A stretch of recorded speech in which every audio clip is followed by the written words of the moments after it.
चलिए हम पीडीए का पहला चैप्टर, जो कि आपका चैप्टर का नाम है ग्रोथ एंड डेवलपमेंट। ठीक है, तो पहले बेसिकली हम ग्रोथ चैप्टर के बारे में थोड़ा सा एक जो इम्पोर्टेंट कुछ क्वेश्चंस आते हैं, जो इम्पोर्टेंस है इस चैप्टर में से, उन क्वेश्चंस के बारे में मैं यहाँ डिस्कस करने जा रहा हूँ। तो पहला मेरा वीडियो रहेगा ग्रोथ के ऊपर, जिसमें फेलियर टू थ्राइव है, जो कि बहुत टाइम 5 मार्क 3 मार्क के क्वेश्चन में आ जाता है। ठीक है, तो पहले तो डेफिनेशन से स्टार्ट करेंगे कि फेलियर टू थ्राइव का मतलब क्या होता है।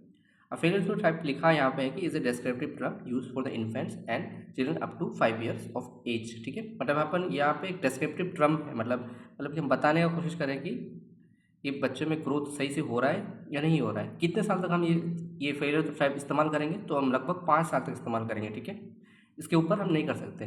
ठीक है, तो whose physical growth is significantly less than expected for age and sex. तो उसका जो फिजिकल ग्रोथ है वो बहुत ही कम है, बहुत ज़्यादा कम है उसकी उम्र और उसके जेंडर के हिसाब से, मतलब कि जो उसकी लिंग है उसके मुताबिक होना चाहिए, उससे बहुत ज़्यादा कम है। इतना कम है कि weight below 3rd and 5th percentile on the growth chart. मतलब अगर हम उसकी उम्र के बच्चों से कंपेयर करें तो वो उससे तीन परसेंटाइल से भी नीचे आ रहा है, 5 परसेंटाइल, 3 से 5 परसेंटाइल भी नीचे आ रहा है, बहुत ज़्यादा नीचे आ रहा है। ठीक है, failure to gain weight over time, मतलब ऐसा है कि वो कुछ भी टाइम, बहुत टाइम जाने के बाद भी वो नहीं कर पा रहा है ग्रो, मतलब वेट को अटेंड नहीं कर पा रहा है, वेट आ ही नहीं रहा उस पर, वजन चढ़ ही नहीं रहा उस पर। हम कहते हैं ना, crossing 2 major percentile lines downward on the growth chart. मतलब ऐसा 2 टाइम्स हो चुका है कि उसका ग्रोथ हम 2 एज ग्रुप में हम देख चुके हैं। मान लो कि 2 साल और 3 साल में हमने देखा, तो वहाँ पे हम दोनों बार देखने की परसेंटाइल लाइन से वो नीचे नीचे चल रहा है, मतलब 3rd और 5th परसेंटाइल लाइन से भी नीचे नीचे चल रहा है। तो ऐसे बच्चे को हम कह सकते हैं कि ये फेलियर टू थ्राइव में जा चुका है। कारण क्या हो सकता है?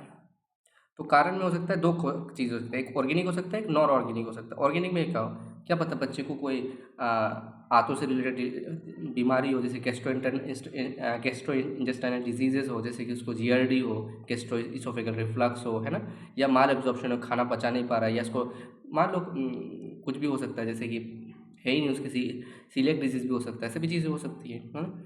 तो आगे देखते हैं, इसके अलावा पायरिक स्टेनोसिस हो रखा है, इन्फ्लामेटरी बाउल डिजीज़ हो रखा है। तो इन चीज़ों में क्या होगा कि वो बच्चा सही से खाना पचा ही नहीं पाएगा, खा नहीं पाएगा सही से, तो उसको फेलियर टू थ्राइव होना संभावना बहुत ज़्यादा वो है कि नॉर्मल है, हो जाएगा ना। फिर न्यूरोलॉजिक हो सकता है कि उसको सेरिब्रल पाल्सी हो या मेंटल रिटार्डेशन हो, तो समझ ही नहीं पा रहा है तो खाएगा कैसे।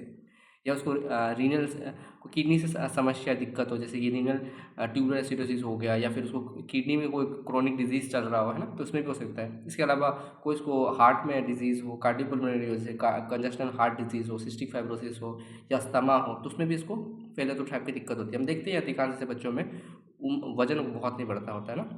उसके अलावा कोई एंडोक्राइन अवस्था हो, जैसे कि हाइपोथायरॉयडिज्म हो उसको, है ना, तो या हाइपोथायरॉयडिज्म में तो बढ़ना चाहिए वैसे वेट, लेकिन फिर भी यहाँ पे घट रहा है। डायबिटीज़ मेलिटस में तो घटता ही है। जनरली देखा जाए हाइपोथायरॉयडिज्म में तो वेट बढ़ता है, हम टिपिकल कंप्लेन तो ये देखते हैं, लेकिन यहाँ पे अगर कम आयु में हो तो हाइपोथायरॉयडिज्म से वेट घट यहाँ पे घट रहा है एक्चुअली में।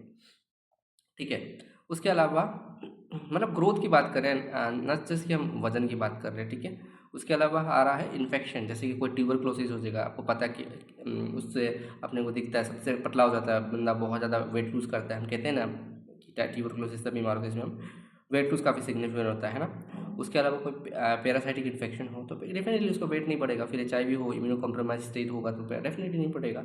या उसको कोई जेनेटिक या मेटाबॉलिक डिजीज़ हो, जैसे कि इनबॉर्न एरर ऑफ मेटाबॉलिज्म हो, जैसे फिनाइल केटोनुरिया हो गया, वगैरह वगैरह डिजीज़ होता है, वो सब हो तो दिक्कत है। या क्रोमोसोमल हो, डाउन सिंड्रोम, ऐसा कुछ डिजीज़ हो उसको, है ना, तो इसमें भी हो सकता है उसको। या कोई मिसलेनियस चीज़ हो, जैसे कि उसको कोई पॉइजनिंग वगैरह हो, या कोई कैंसर वगैरह आ रखा हो, पॉइजनिंग वगैरह, है ना।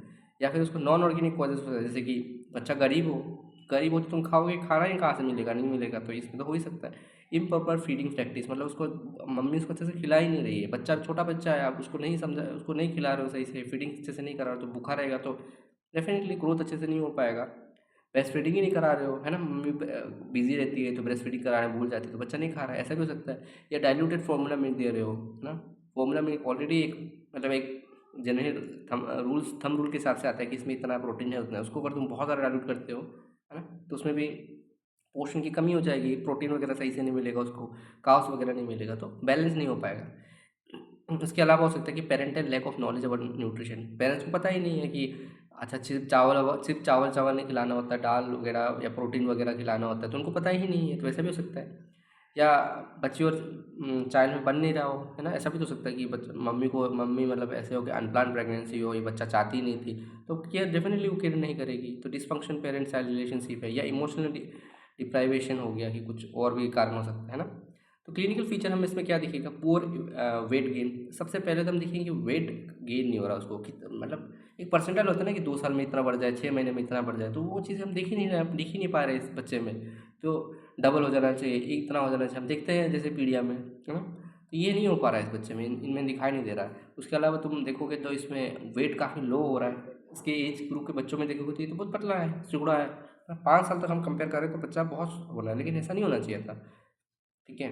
उसके अलावा उसमें रिड्यूस हाइट है, हाइट भी कम हो रहा है, हेड सर्कमफ्रेंस भी काफ़ी कम वगैरह है ना।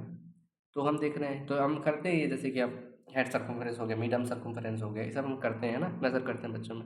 माइलस्टोन भी डिलेड हो रखा है कि उसको इस टाइम पे यहाँ तक ये चीज़ें अचीव कर लेना चाहिए था, वो अचीव नहीं कर पा रहा है।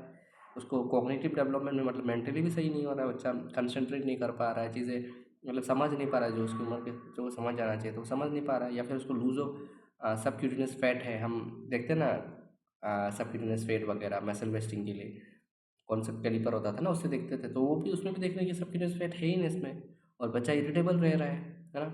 या फिर उसको लग रहा है कि उसके अंदर कोई ना कोई डिजीज़ चल रहा है, अगर ऑर्गेनिक केस हो, जैसे ट्यूबरक्लोसिस वगैरह हो सकता है ना, कुछ वगैरह बीमारी चल रहा है। अब क्या हो सकता है, समरी में चलेंगे तो क्या क्यों हो रहा है, क्योंकि तुम बच्चे को अच्छे से खिला नहीं रहे हो, कुछ भी तरीका हो सकता है ना, दोनों हो सकता है, ऑर्गेनिक इनऑर्गेनिक कॉजेज। तो यही है मोटा मोटा, अगर इसको लिखते हो, इतना इतना पॉइंट ही आप लिखते हो, तो आपको एग्जाम में अच्छा खासा मार्क्स मिल जाना चाहिए, फेलियर टू ट्राई। तो बहुत इंपॉर्टेंट टॉपिक था, बहुत शॉर्ट वीडियो था ये, ठीक है। तो बने रहे इस चैनल के साथ, मैं आगे भी पीडिया के अलग अलग वीडियोज़ डालूंगा छोटे छोटे, ठीक है। Thank you.